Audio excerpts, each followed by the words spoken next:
A pleasant day to each and every one of you, hospitality and tourism management students. Welcome to THM06, Multicultural Diversity in Workplace.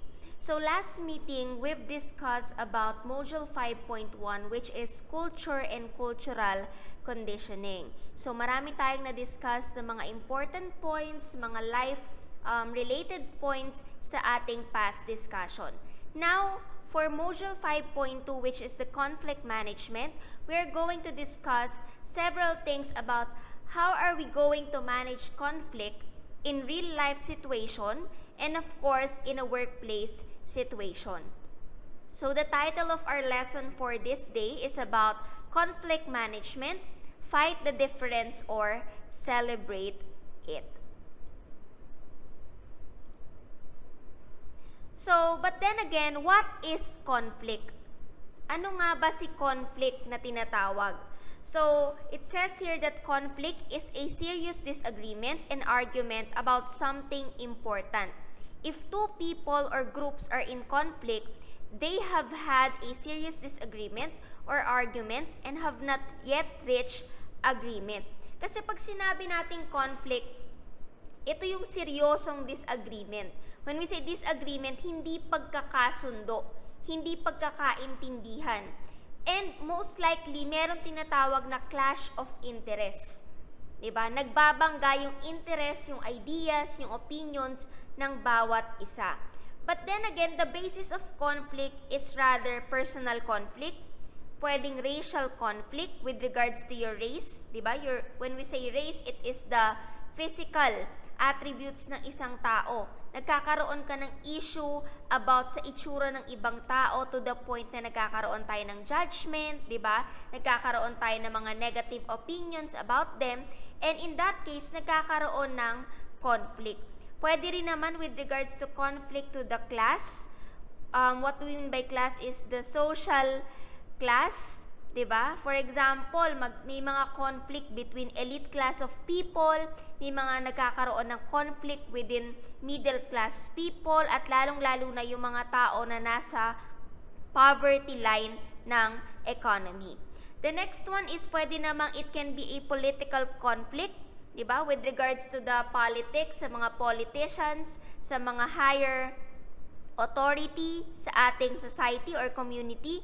And it can also be an international conflict, diba? With regards sa mga inaangkin na islands within the Philippines, islands within sa ibang bansa.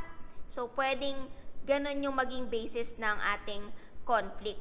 So, just remember or you can jot down notes that conflict is synonymous to the term quarrel, clash, or sinasabi natin na war of words. Merong banggaan, di ba? Merong hindi pagkakaintindihan sa mga nasasabi natin.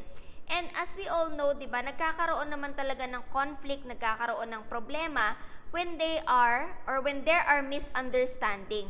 Merong hindi pagkakaintindihan. Kumbaga, hindi tayo nag-meet halfway, hindi tayo nag-meet sa gitna para intindihin yung isa't isa o yung situation. So, aside from that is i-define natin ano ba si conflict management. So you can write down these important points that conflict management is about the process by which disputes are resolved, where negative results are minimized and positive results are prioritized. So pag sinabi natin conflict kasi, inaayos natin yung alitan, inaayos natin yung disagreement. Para nang sa ganon, ma-fix natin siya at yung mga negative results, diba? Yung mga negative na bagay is mabawasan. Kasi mas mananaig yung positive side.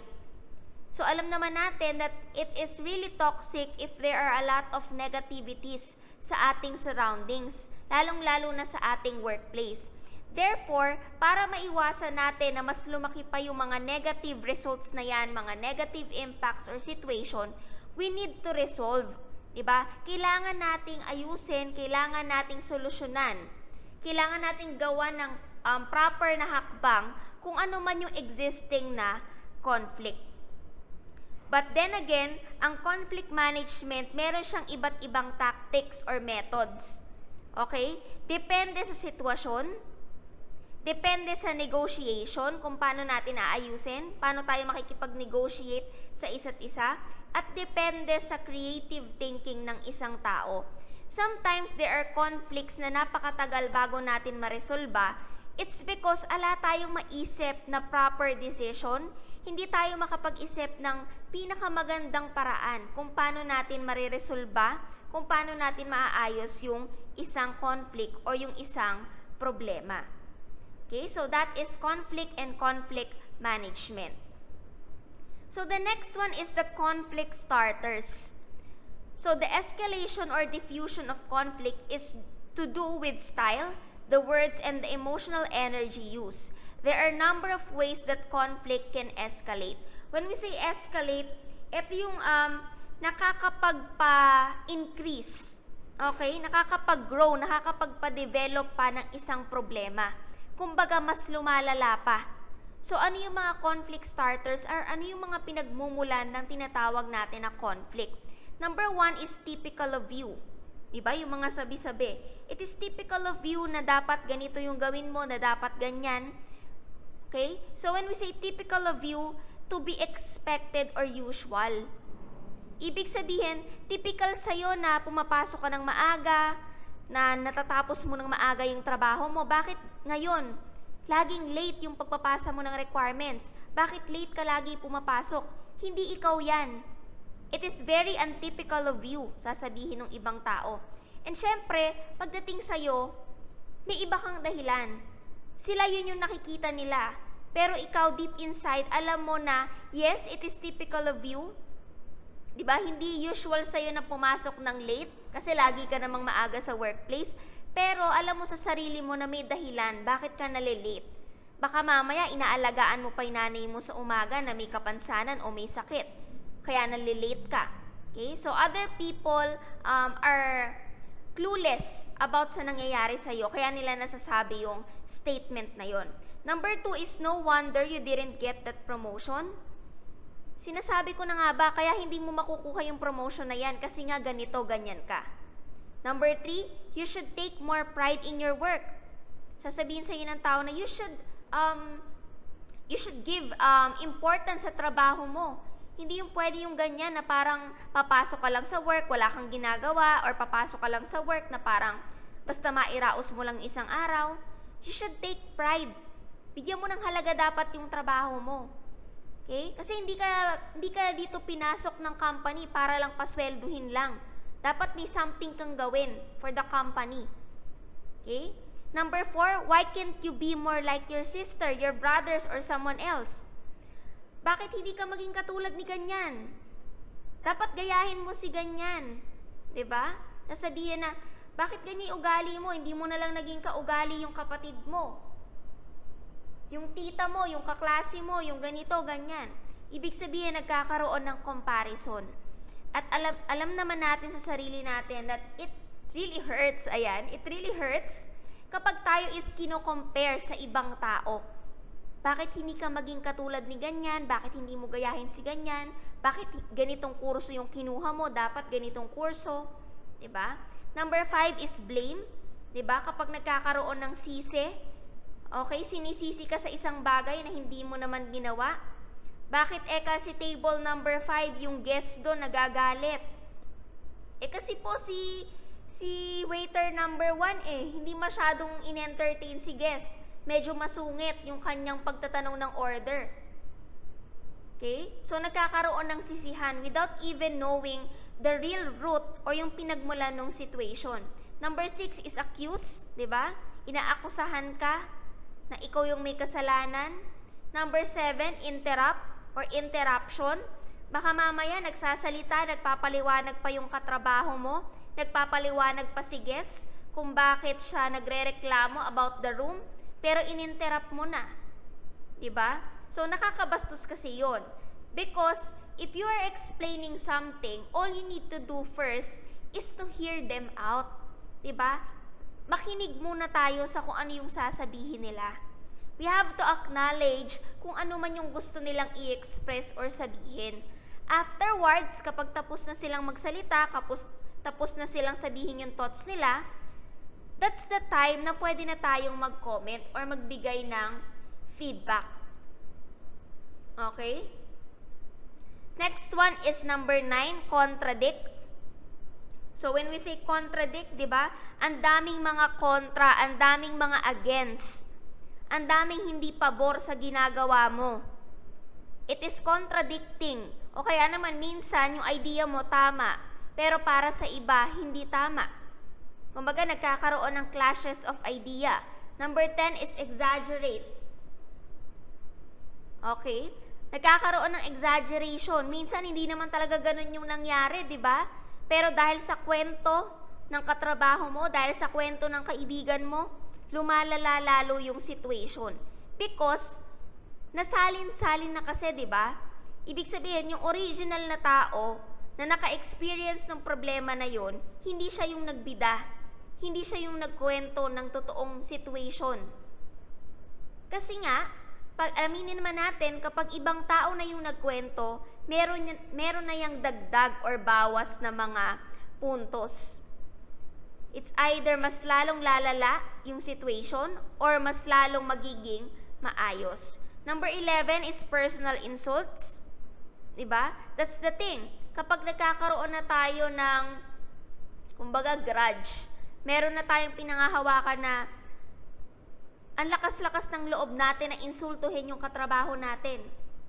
'Di ba? Ay, si ganyan alam naman natin na masyado siyang close kay boss, na masyado siyang nakikipag-flirt kay boss, kaya siya na-promote. Kasi ganito yan, ganito, ganyan. So, hindi natin alam, 'di ba? So, ang nangyayari, nagkakaroon ng insults, kinikriticize natin yung isang tao, nagkakaroon tayo ng judgment. Number 11 is hostile language. So, when we say hostile language, ito yung mga unfriendly, okay, unkind or aggressive languages or words na sinasabi natin sa ibang tao. At normally, nangyayari to when you disagree with them. Hindi ka sumasang-ayon sa kanila. Okay? O kaya naman you disapprove their ideas. And most likely, di ba, kapag hindi ka sumasang-ayon, hindi ka nag-a-agree sa isang tao, hindi approve sa'yo yung ideas niya, lumilitaw yon sa behavior mo. Lumilitaw yon sa facial expression mo. Lumilitaw yon sa galaw mo. At from that, pwede tayong mag-start ng isang conflict or pwedeng magkaroon ng conflict. Number 13 is bring up the past. Ayan, yung mga mahilig humugot dyan at mahilig na tapos naman na yung nangyari pero uungkatin pa ulit natin. 'Di ba? Tapos na yung issue sa housekeeping department about sa mga inuuwi natin na mga bathroom amenities. Pero dahil meron na namang parang related na incident na nangyari tungkol doon, i-bring up ulit natin yung past. 'Di ba? Ay, yung room attendant natin na si Billy, halos inuwi na yung 1 litro ng fabric conditioner. Tapos inungkat mo na naman kasi may iba na namang housekeeper na gumawa nun.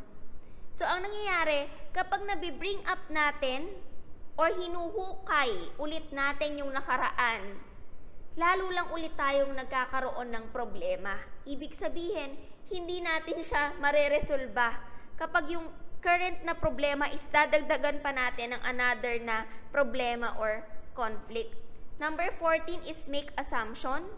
Mahilig tayong mag-assume kahit hindi pa naman natin alam kung ano yung nangyayari. At normally kapag nag-assume tayo at kumalat yan, 'di ba? Mas lalong lalawak yung conflict, mas lalong lalawak yung problema na marami ng tao ang magiging involved. Number 16, don't accept what the other person says. 'Di ba? Hindi mo tinatanggap kung ano yung ideas ng kaklase mo, ano yung ideas ng katrabaho mo, ano yung kanyang thoughts about this thing. Ibig sabihin, you are close-minded. Gusto mo yung sariling idea mo lang, yung sariling mga salita mo lang yung dapat na i-consider ng ibang tao. The next one is use labels or put-downs. Ayan, gumagamit na tayo ng mga sarcastic words, gumagamit na tayo ng mga nicknames para mas lalo natin mapabagsak yung isang tao 'Diba? So, yun is mahirap. Gumagamit na tayo ng label. Ay, si ganito, ganyan. Yan yung mga sulsol, yan yung mga sipsep. 'Diba? Na most likely, kapag alam mo, or nalaman mo na ikaw yung pinagsasabihan nun, di ba magagalit ka? Di ba magtatanim ka ng sama ng loob or mag-iisip ka ng kung ano-ano na bakit kanila tinatawag na ganon? And the last one is, use you never. You should never. You never. Hindi mo kailanman ginawa. Di ba? You never come to school early. You never come to work early. Kahit kailan hindi ka maagang pumasok, lagi kang late. You always, 'di ba?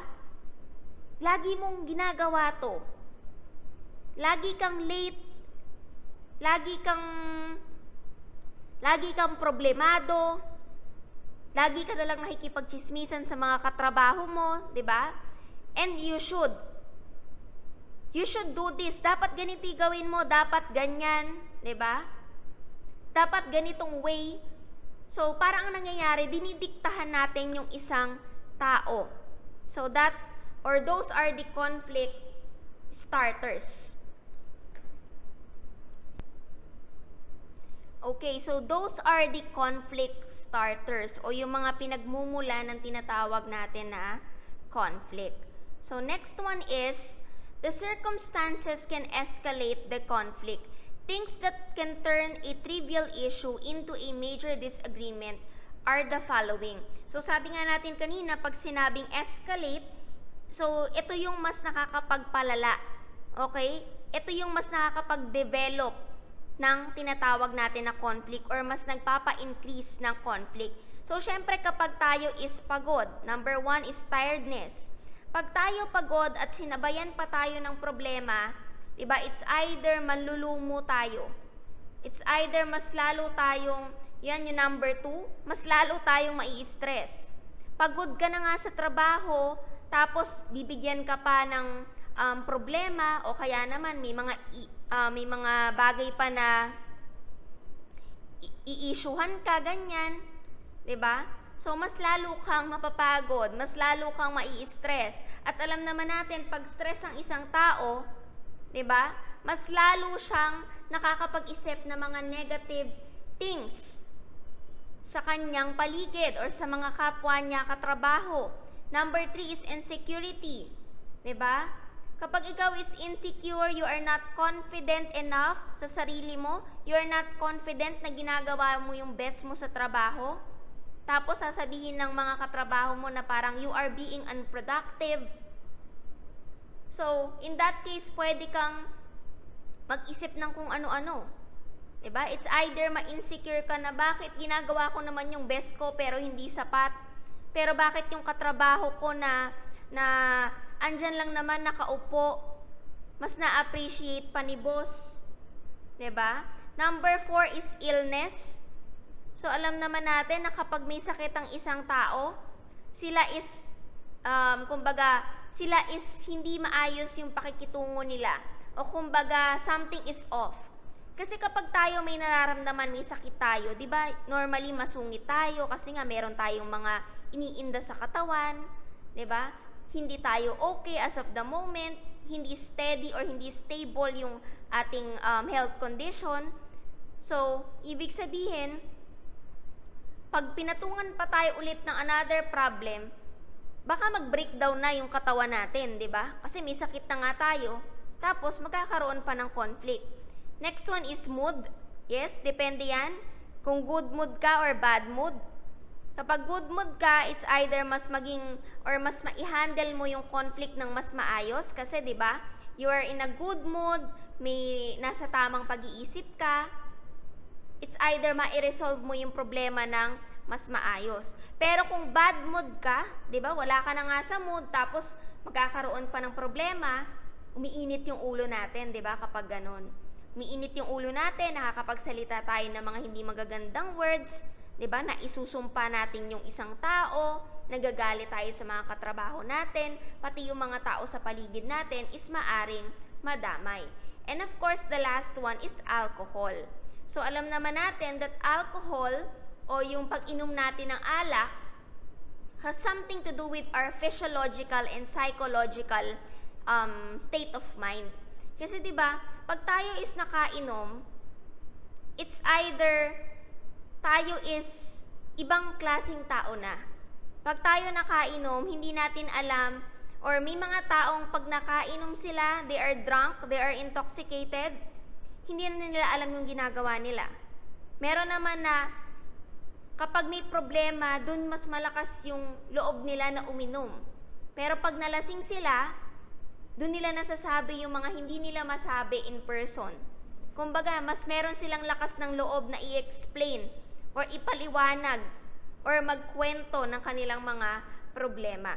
So, those are the circumstances or yung mga situation na mas pwedeng mas makapag-increase pa or makapagpa-develop pa ng conflict. So, is conflict constructive? So, many people suggest that conflict is healthy and constructive. While conflict can provide broader perspective and deeper understanding, for most people, conflict is destructive. So, ano ba yung pagkakaiba ng constructive and destructive? Pag sinabi natin constructive, it serves as a useful purpose. Okay? It is positive, it is helpful, it is encouraging. Okay? So, for example, a constructive criticism. Pag sinabi ng ibang tao sa'yo na, uy, parang tumataba ka ha. So, sa ibang tao, it is constructive because alam nila sa sarili nila na, yes, nag-gain nga sila ng weight. Sa ibang tao, it is destructive kasi ang pananaw nila, ayan ka na naman, hinuhusgahan mo na naman ako, 'di ba? Nilalait mo na naman ako. So, yung destructive criticism for them, ang ginagawa nila, mas lalo silang nada-down, 'di ba? Mas lalong silang nagiging negative, imbis na gamitin nila yung feedback na yon as another way para sila is mag-strive na magpapayat. O, di ba? Na magbawas ng pagkain. So, but in this case, sa tinatawag nating conflict constructive, sinasabi dito that a conflict is constructive only if as a result. Okay? Nagiging positive lang, nakakatulong lang yung conflict kapag after nyong ma-resolve yung problema, is mas tumatatag yung relationship. Diba? After ng mga pinagdaanan ninyo sa trabaho, after ng mga negative things na nangyari sa iyo sa workplace, at na-resolve mo yon, mas lalong naging strong yung relationship mo with your boss, with your co-workers, mas naging maayos yung pakikitungo nyo sa isa't isa, diba? Or if we are going to convert it into a romantic relationship, diba? Sa dami-dami ng pinagdaanan nyo ng boyfriend or girlfriend mo, ng asawa mo, diba? So, mas naging matatag kayo. Because, na-handle nyo ng maayos yung conflict o yung problema. Nag-meet kayo halfway. The other thing is you understand each other more. After the conflict is resolved, mas naintindihan nyo yung isa't isa kasi mas na-i-express nyo yung mga thoughts nyo, yung mga ideas nyo. There is a greater willingness to meet each other's needs. Diba? After the conflict, ang nangyari, mas naging willing ka na pakinggan muna yung isa, na ayusin muna natin yung problema ng isa bago ako. Ibig sabihin, nagkaroon ng give and take. Diba? Marunong kayong magbigayan. You are willing to meet each other's needs para ma-resolve yung problema. Next one is there is a greater trust. Ayan. Mas tumibay, mas tumaas, o kaya mas lumaki yung tiwala mo sa isang tao. You have resolved the source of future conflicts. Kasi nakita mo na yung problema ngayon eh. Ibig sabihin, kung may mangyayari man na ganyang problema ulit, magkakaroon man ulit ng arguments, disagreement, alam mo na kung paano mo ma-resolve. And there are richer perspectives. Ibig sabihin, hindi na lang one-sided. Kasi ang hirap kapag ang isang tao is one-sided. Hindi open-minded ba? Ibig sabihin, kung ano lang yung maisip mo, yun na agad yung sasabihin mo. Hindi ka man lang mag-isip ng mas malalim. Sabi nga nila, we have to always give a benefit of the doubt sa mga taong nakapaligid sa atin. Kasi, baka may iba pa silang pinagdadaanan. Baka may iba pang mas malalim na dahilan kung bakit ganito yung approach nila, kung bakit ganito sila sa trabaho, bakit ganito yung situation. So, if the conflict results in a deeper frustration, negative feelings and a growing hostility is destructive to the relationship. Of course, kapag yung mga sinabi ko kanina is kabaligtaran yung nangyari, destructive yun. Ibig sabihin, hindi nakatulong. You have to create or you have created a remedial situation from which you have to recover. So, kung kabaligtaran nga yun nangyari, of course, you need to make a immediate resolution kung paano mo mare-resolve yung problema. At para makarecover ka din sa negativity or sa situation na yun. So now we have here the stages that relationships go through on the way to breakdown. Ayan. So pwede natin itong mai-relate sa mga pang-personal natin na buhay. Pwede rin natin itong mai-relate sa workplace or sa future na magiging trabaho natin. So the number one stage is the discussion. So this is when both people are interested in others' view of the world and prepared to share ideas, opinions, and feelings. Ibig sabihin lang dito sa discussion, ayan, parang tayo dito sa klase, nagdi-discuss si ma'am. I am sharing my ideas, I am sharing my opinions and feelings, but I have no intention na saktan kayo. Kumbaga, it is just a sharing of thoughts. So, what are the characteristics? Respect for each other's viewpoint, acceptance of other values, and broadening of perspective. Kasi when you are discussing something, kapag may i-discuss ka, diba, may ipapaliwanag ka na isang bagay, dapat malawak yung pangunawa mo. Malawak yung pinagkukunan mo. Okay? Para na sa ganon, hindi ka sagasa ng ibang tao, hindi mo ma-hurt yung feelings nila. That's why laging two-sided. May positive, may negative, di ba? Merong may pros, may cons, may advantage, may disadvantage. So, the second stage is debate. Okay? So, after nyong mag-discuss, after nyong pag-usapan, or after mong ipaliwanag yung isang bagay, pwede kayong mapunta sa debate stage. Now, wherein, you are going to talk about your different viewpoints. Ayan, so sinasabi dyan, I would like you to see things my way, but only if it is right for you. Diba kapag nagkakaroon ng debate, pinaglalaban mo yung side mo, pinaglalaban din nila yung side nila. Ibig sabihin, there is an openness to your ideas, there is a respect for your viewpoint. So dapat, ang nangyayari kapag kasi debate, dahil nga parehas kayong may pinaglalaban, gusto mo na makita ng ibang tao na tama yung pinaglalaban mo. Gusto mo makita nila or gusto mo na sa'yo sila pumanig. So that is debate. Because there are lots of ideas. Maraming viewpoints na involved. Number 3 or the third stage is the argument. So sa argument naman sinasabi dyan, I want you to buy my ideas regardless of what you may be thinking. I am right and you are wrong. You should be doing it my way. Parang dapat sumang-ayon ka sa idea ko, 'di ba? Ako yung tama, mali yung idea mo. Dapat yung sinasabi ko yung gawin mo kasi ito yung tama. So ang nangyayari, ang nagiging characteristic niya, dinidisregard mo na yung opinion ng iba, yung viewpoint ng iba. Nakikipag-argue ka sa sarili mong perspective. Kasi 'di ba pinaglalaban mo yung gusto mo. Hindi mo man lang tinanong yung ibang tao kung gusto rin nila 'yan. Hindi mo man lang tinanong if okay sa kanila yung idea mo. Ini-insist mo masyado yung idea mo. Okay? Number 3 is polarization. So when we say polarization, merong division. May pagkakahati-hati ng set of opinions and beliefs. 'Di ba? Sa group na to, okay sa kanila. agree sila sa desisyon ni boss na magkakaroon muna ng mga different scheduling sa trabaho because of pandemic kasi work from home. Tapos yung iba naman papasok during MWF, yung iba work from home kapag TTH. Ikaw ayaw mo, 'di ba? Nakikipagmatigasan ka na dapat pumasok lahat kasi pare-parehas naman tayo dito nahihirapan para worth it yung sahod. Hindi niya maintindihan that the situation nowadays, 'di ba, is hindi safe because of the pandemic, because of the COVID-19.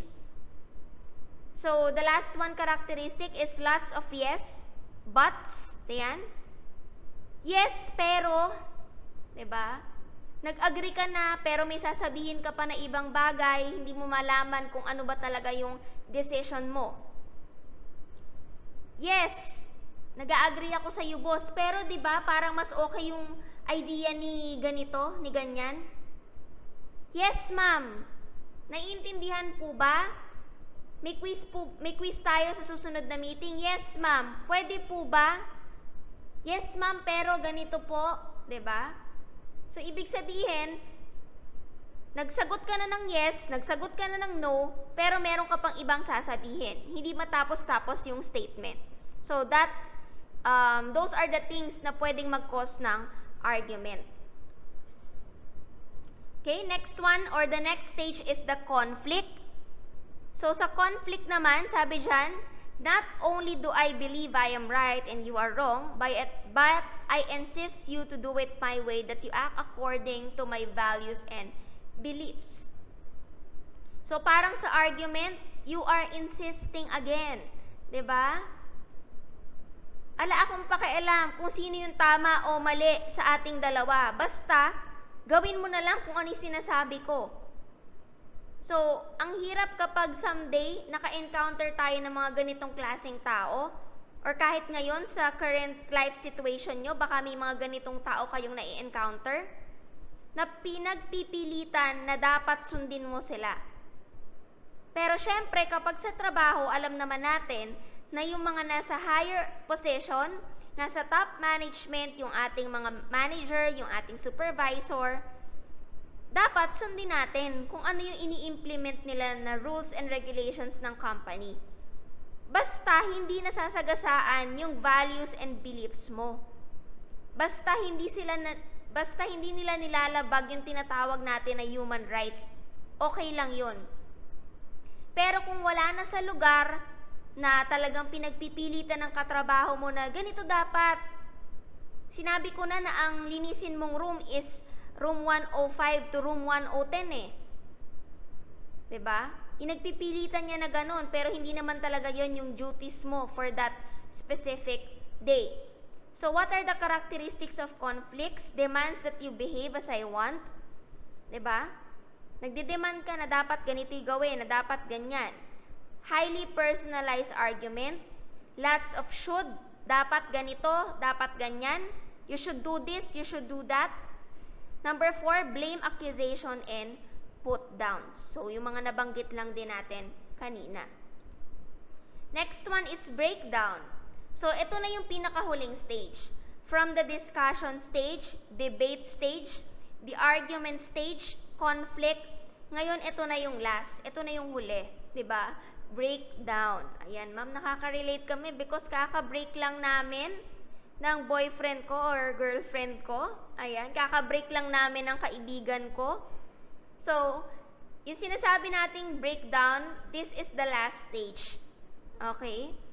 The relationship is now so painful that I need to protect myself or recover from the pain. Kasi 'di ba, from discussion stage, hindi ka na naintindihan. Nagdi-discuss ka pa lang, nagpapaliwanag ka pa lang, may conflict na agad. Ang nangyari, nag-jump ka agad dito sa last stage.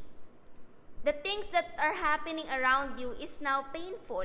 Diba? Hindi mo na kaya yung bigat ng problema, hindi mo na kaya yung mga disagreements, mga arguments na nangyayari. And all you need to do is to protect yourself, to recover from that pain or from that mess. Diba?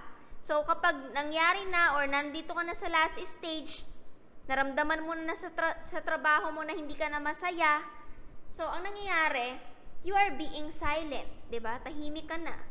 Kumbaga, wala kang choice kasi wala kang mahanap na trabaho ngayon eh. Kasi nga pandemic.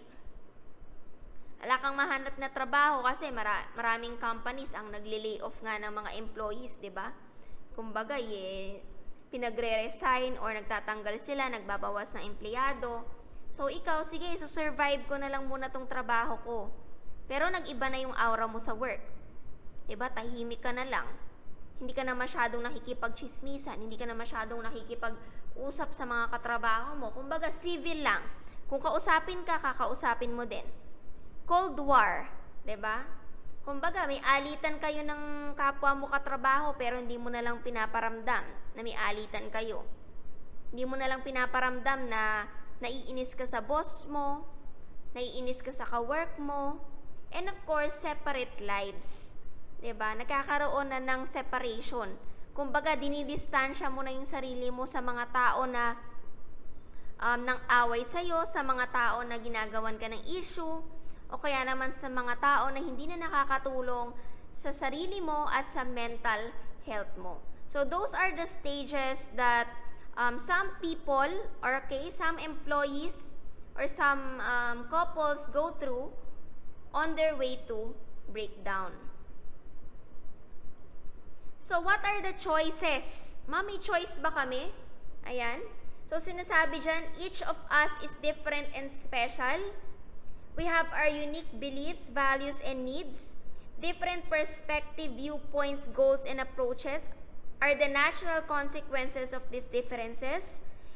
The greater the differences, the more difficult it can become to maintain harmony in the relationship. Lahat naman tayo may choice, 'di ba? May choice tayo if sa ganitong trabaho tayo papasok. May choice tayo na mag-resign kung hindi na tayo masaya sa trabaho natin. May choice tayo na mag-speak up kung alam natin na dehado na tayo. May choice tayo na mag-strive for a much better career. Kahit tayo is iba-iba. Because sabi nga dyan, we are different and we are special. Reminder lang that the more na meron tayong pagkakaiba-iba, the more na mas malaki yung challenge. Kasi, iba't ibang tao rin yung pakikisamahan natin. Pero siguro, one thing I've learned from my family or particularly sa mama ko, ayan, share na lang din ni ma'am, na kahit iba-iba kayo, yung matutunan mo lang na makisama sa ibang tao, yung matutunan mo lang na makisalamuha, para ka na ekang nanalo sa loto. 'Di ba? Because you are socially aware na ang mga tao sa paligid mo is not perfect. Na ang mga tao sa paligid mo is somehow cruel, 'di ba? May mga mababait, may mga taong masasama because of their experiences in life. And you have a choice. Okay? Meron nga tayong free will na tinatawag. So, 3 broad choices when it comes to managing differences. It's either you choose to discuss and debate about sa mga nangyayari, but still, the respect is there. You can choose to argue sa mga pagkakaiba-iba ninyo until na makonvince mo na tama ka, na mali siya, na ganyan. We can move into conflict about these differences by imposing our way of doing things. Pwede yon na parang, pwede na nating i-resolve to, pero dapat ganito yung gawin natin. Ganito yung maging solusyon. Ganito yung hakbang na gawin natin. So, the next one is, what drives conflict? So, katulad lang ng mga nabanggit ko kanina, or what can escalate conflict? Another thing pa na mas nakakapagpalala ng conflict or kumbaga, ito yung mga bagay na wala namang problema pero nagkakaroon tayo ng problema because of the argument, because of the conflict, because of the arrogance. Minsan yung kayabangan ng isang tao, di ba? Wala sa lugar. Sabi nga nila, siguro natutunan ko to nung elementary days ko. Huwag kang magyabang kung wala ka pang ipagmamayabang. Pero hindi ko sinasabi na magmayabang ka, di ba? Sometimes yung ibang tao kasi, wala pa naman silang nararating sa buhay, wala pa naman silang, kumbaga, wala pa naman silang something na na-achieve or something na fulfill sa sarili nila, pero ang lakas magmayabang. Hindi mo alam kung saan nila kinukuha yun. Although, ang success sa life is hindi lang nababase sa mga achievement mo sa buhay, pero sometimes we need to be humble, sabi nga, or hindi siya sometimes most of the time, we need to practice na maging humble. Hindi natin dapat pinagmamalaki kung ano yung meron tayo. Kasi hindi naman interesado yung ibang tao dyan, not unless they ask for it. Tinanong nila. 'Di ba? Rules. Minsan hindi natin masunod yung rules because again sa atin yun. Hindi sa atin okay yung mga rules na yan, mga patakaran na yan. Kasi gusto natin, sundin natin yung sarili nating rules. Expectation. The more we expect, the more that na may tendency na masaktan tayo, sabi nga. 'Di ba? And yung shoulds, yung mga dapat, you should do this, you should do that. 'Di ba? Yung mga parents natin, we have to respect them na kapag sinasabi nila na dapat ganito yung gawin mo, dapat ganyan. Lalong-lalo na kung wala pa tayong kakayahan na mamuhay para sa sarili natin. Kailangan magpa-guide muna tayo, 'di ba? Dapat hayaan muna natin na i-guide tayo ng mga parents natin. Although some people or some children na lumaki sila sa tinatawag na dysfunctional family, na wherein hindi stable yung family, maraming mga problems, maraming mga issues. So, ayun, depende sa situation talaga. So, be aware of the should. Someone who expects the boss to be straightforward in public if necessary has something or has different expectation and will not be in conflict because of that behavior. So, hindi lahat kasi ng mga boss, hindi lahat ng nakakataas is straightforward. Hindi lahat ng mga boss na namamahiya kapag may nagawa kang mali. Na dapat ganito, na dapat ganyan. Meron pa ring mga higher person, may mga nasa higher or top management pa rin na wini-weigh nila kung ano yung mararamdaman ng isang tao. But sabi ko nga, we have to give the benefit of the doubt para sa mga leaders, para sa mga boss natin na nakakataas, na bakit nakakapagsalita sila ng ganon in public, bakit na bigla nilang napapahiya yung employee nila, baka bugso lang ng damdamin, baka stress sila sa work, or baka hindi lang nila na-control yung emotions nila. Whose rules are right? Your rules are right. They are right for you. They show the way to meeting your needs and getting what is important to you. But what is important to you won't be for others. Diba? Paulit-ulit sinasabi ni Ma'am yan. That we cannot assume that everyone is like you. Sabi nga sa last discussion natin. What is important to you might not be important for me. Kung ano importante sa iyo, baka hindi importante sa akin yun. May ibang bagay na mas importante sa akin. What will be wrong is to impose your rules on other people and expect them to live by your rules. Yun yung mali. Because pinagpipilitan mo na ganito dapat yung gawin at ina-expect mo na yung mga tao ay susunod sa gusto mo. What if hindi? What if ayaw nila? Kaya nga nagkakaroon ng mga meeting, nagkakaroon ng team building sa company, di ba? Para pag-usapan, ano ba yung mga dapat natin na i-improve pa sa company? Ano yung mga dapat natin na baguhin na rules? Ano yung mga dapat natin na iwasan para maiwasan natin yung ganitong problema na nangyari sa company? Okay? Ibig sabihin, you are being open-minded. You allow people to share their thoughts, their beliefs, para na sa ganon, makapag-come up tayo sa isang decision na a-agree or papabor sa nakararami o sa lahat. Reduce conflict by recognizing the positive intention. So later on, I might ask you about these phrases. Win, lose, and win-win situation. So what is the difference between the two?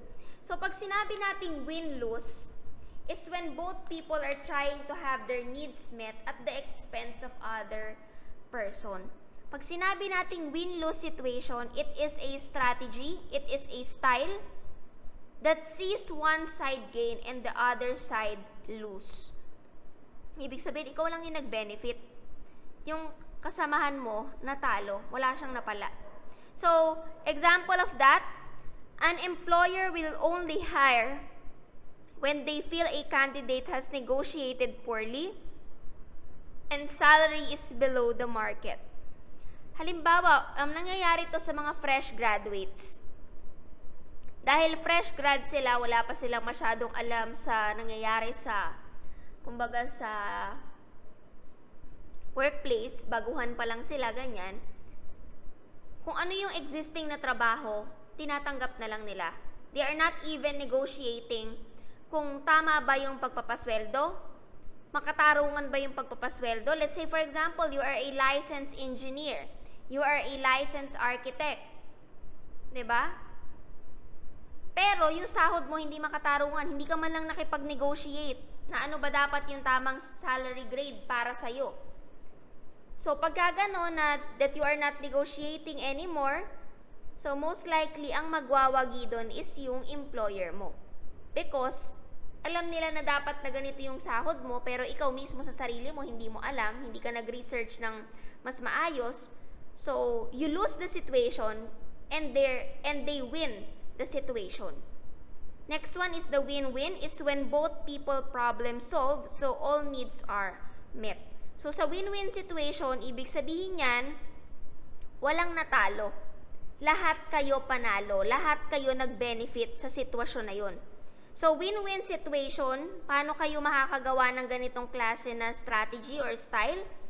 Kapag may problema, i-acknowledge natin. We have to acknowledge it. Tanggapin natin yung problema. Number 2, find a common ground. Hanapin natin, both parties mag-usap. Hanapin natin kung ano yung pinagmula ng problema. Number 3, understand all sides of the issue. Hindi pwedeng yung panig lang nila ipakikinggan. Dapat both sides. Number 4, attack the issue, not each other. Ang problemahin natin, yung issue. Diba? Yung issue ang pagtuunan natin ng pansin. Hindi yung habang nire-resolve natin yung issue, nag-aaway-away kayo. O nag-aaway-away yung magkakatrabaho. And number 5, develop an action plan. So, after nyo mag-usap-usap, you have to come up with a plan. Ano yung gagawin natin sa situation na to? Para lahat tayo is mag-benefit. Lahat tayo is mabawasan ng problema. Lahat tayo is maka-move forward. Okay?